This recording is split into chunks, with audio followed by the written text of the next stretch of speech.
All right? This will be dark, uncomfortable, and faith-shaking. This is Matthew 23, not written to please religion, but to expose it. Matthew 23. Religions are scared to read out, and you probably didn't notice. Jesus turned and spoke against priests, teachers, and religious leaders, not sinners, not outsiders, against the holy ones leading you. Jesus said, "You sit on holy seats, you wear holy clothes, you speak holy words, but your hearts are empty. You teach rules you don't follow. You tie heavy loads on people's backs and cannot lift even one finger yourself. You love titles, Father, Pastor, Rabbi, Man of God. You love front seats in churches and loud greetings in public so people can fear you and praise you. But inside you are rotting. You clean the outside of cups while the inside is full of greed.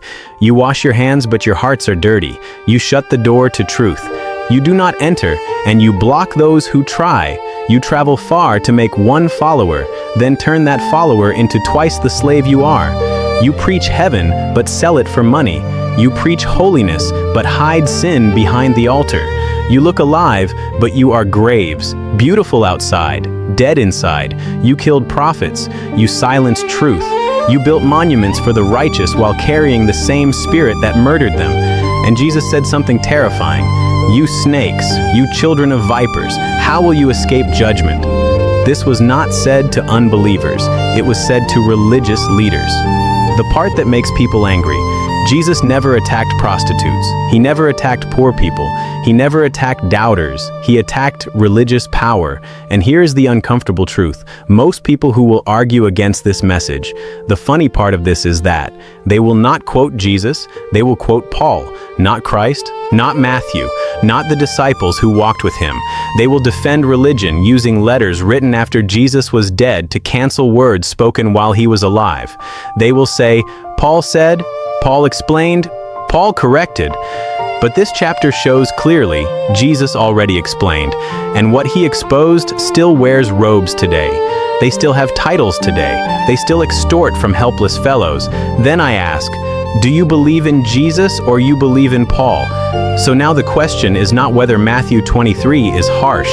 The real question is, if Jesus himself condemned religious leaders this hard, why does modern faith spend more time defending religion than listening to Christ? Because listening to Christ is dangerous. Christ did not build systems. He did not protect institutions. He did not create safe careers around holiness. Christ threatened power. If modern faith truly listened to Jesus, many pulpits would go silent. Many titles would lose meaning. Many holy men would lose control. So instead, religion chose interpretation over obedience. They turned fire into doctrine. They turned warning into theology. They turned a living voice into a controlled book. Jesus said, "Follow me." Religion logically replied, "Explain him." And explanation is safer than transformation. That is why Matthew 23 is rarely preached. Fact-check me by reviewing everything your pastor, pope, evangelists, bishops, teachers, and other religious leaders preach, and see if they have ever touched or referred to Matthew 23.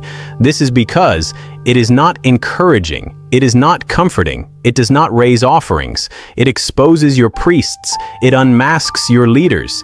It reveals that the greatest threat to truth often wears holy clothes. So what did religion do? It shifted focus.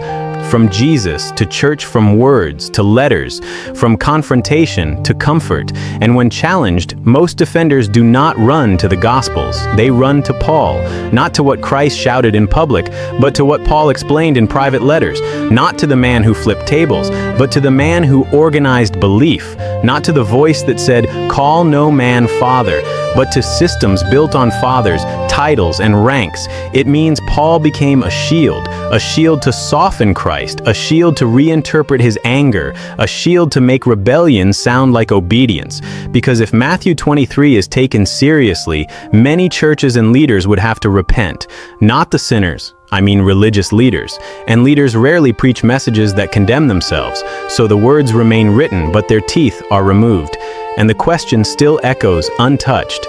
If Christ's harshest words were aimed at religious leaders, what does it say about a faith that avoids those words?